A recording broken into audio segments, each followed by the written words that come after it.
Methane எடுக்கிறது, hydro carbon எடுக்கிறது. இந்த மாதிரி இதுகள்ல தான் புவி அதிகமா வெப்பமாகுதுங்கிற. அதுல மீத்தேன் அளவு கம்மி, அதனுடைய வாழ்நாளும் கம்மி. ஆனால் மீத்தேனாலதான் 60 விழுக்காடு பூமி வெப்பமாகுதுங்கிறான். எல்லாம் கொஞ்சம் அதனுடைய அளவு கம்மி, அதை கொஞ்சம் தானே எடுக்கிறான் மீத்தேன் அப்படின்னு நினைக்கூடாது. நீ அது கொஞ்ச நாள் தான் அதனுடைய வாழ்நாள் இருக்கு. ஆனால் அது பூமியை 60 விழுக்காடு வெப்பத்தை தந்துருதுங்கிற. அப்ப இது என்ன செய்து, இந்த காற்றுகள் எல்லாம், இந்த புகையெல்லாம் அப்படியே மேல போய், இந்த கார் வெளியிடுகிற நச்சு புகையெல்லாம் மேல போய், இந்த சரியா இந்த பூமியிலிருந்து, இந்த தரை பகுதியில் இருந்து 15-20 கிலோமீட்டருக்கு மேல அந்த விண்வெளியில ஒரு கருப்பு படலம் போல படர்ந்து நின்னுகிறதுன்றான். நின்னுகிட்டு இந்த இரவில் இந்த வெப்பம் அப்படியே மேல நீல கதிர்களா போய் மேல குளிர போகுது பாரு. அது அங்க மேல போக விடாம இந்த கருப்பு படலம், இந்த புகை படலம் அப்படியே தடுத்து ஒரு போர்வையை போட்டு போத்துன மாதிரி பூமிக்குள்ளேயே நிறுத்திடுதுங்கிற. அதனால என்ன ஆயிருது, புவி வெப்பம் குறைய மாட்டேங்குது, அப்படியே இருக்கு. இந்த புவி வெப்பமான என்ன பிரச்சனைனா, இப்போ பருவநிலை மாறுது. பருவநிலை மாறும்போது பருவமழை, பெருமழை இது இல்ல. ஒரே ஒரு மழை தான் இருக்கு, புயல் மழை மட்டும்தான் நமக்கு இருக்கு. பருவமழை இப்ப அக்டோபர் நவம்பர் ஐப்பசி கார்த்திகை மழை பொழியும் அப்படின்னா அது மழைக்காலம், கார்காலம் அப்படின்னா ஒரு பருவத்துக்கு பயிரிடுவது எல்லாம் முறையா நடக்குது. இப்ப அந்த பருவம் மாறிடுது. இப்ப சொல்லும் போது நம்ம கிராமத்துல பருவம் தப்பிருச்சும்பா, பருவம் மாறிடுச்சும்பா. அதுக்கு காரணம் இதுதான். அப்ப நம்முடைய அப்பா நம்மால வேற என்ன சொல்றாங்க, இனி இந்த நாட்டில், இனி இந்த மண்ணில் பருவமழையோ பெருமழையோ கிடையாது, புயல் மழை மட்டும்தான். அது எப்ப பெய்யும் எப்படி பெய்யும் தெரியாது.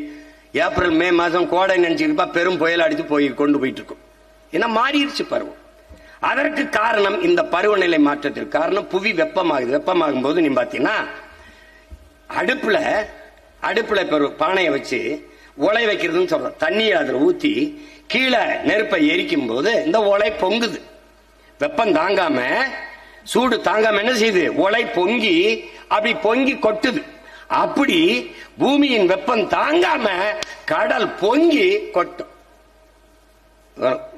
அப்படி வெப்பமாகி கொந்தளிக்கும் போது இப்ப இங்க சொல்றாங்கல்ல, ஆதி நிலம் என்பது தீவு. அந்த தீவிலே பல தீவு, மன்னார் வளைகுடா எல்லாம் 2-3 தீவு உள்ள போயிருச்சுங்கிறான். இது என்ன செய்யும், கடலோர கிராமங்கள், கடலோர பகுதிகள் பல இடங்களை அப்படியே முழுங்கிரும். புவி வெப்பமான ஒரு சுனாமியே நம்ம தாங்க முடியல. அப்ப கொந்தளிச்சு என்ன பண்ணும், கடலோர பகுதிகள், கிராமங்கள் எல்லாவற்றையும் 300-400 கிலோமீட்டருக்கு உள்ள போய் இழுத்து மூழ்கடிக்கும். பேரழிவை இந்த பூமி சந்திக்கும். அது எப்படி பொங்கி வழியுதோ அப்படி கடல் பொங்கி வழிஞ்சால் என்ன ஆகும்னு நீ கொஞ்சம் கற்பனை செஞ்சு பாத்துக்க. அப்ப என்னென்ன ஆபத்துங்கிற, என்ன உயிரினம் உள்ள வாழும், எந்த உயிரினம் உள்ளே வாழும் பாரு. நீ கொதிக்கிற தண்ணியில ஒரு பூச்சியை பிடிச்சு போட்டா, ஒரு மீனை உயிரோட போட்டா என்ன செத்து போகும். அதான கடல் அளவுக்கு மீறி கொதிச்சா என்ன ஆகும், உள்ள எந்த உயிரினம் வாழும். மனித உணவு தேவையில் 33 விழுக்காடை கடல் உணவு தான் நிறைவு செய்துங்கிறான்.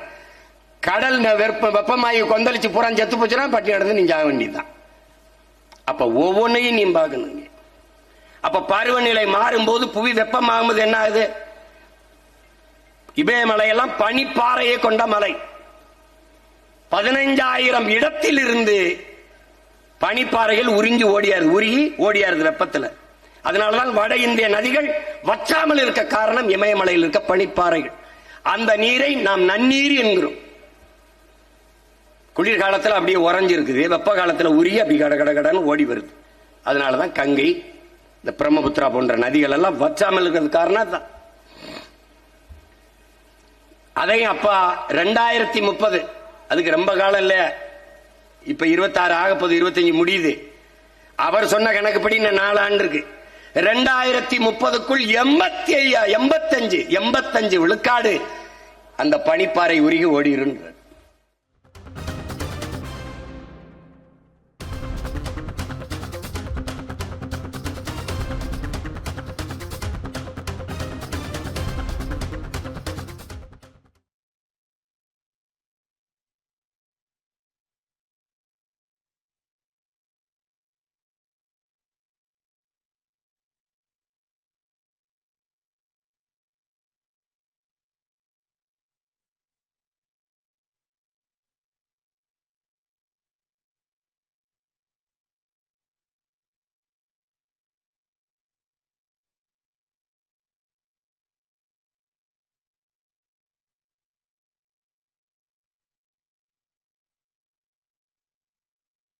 வணக்கம்.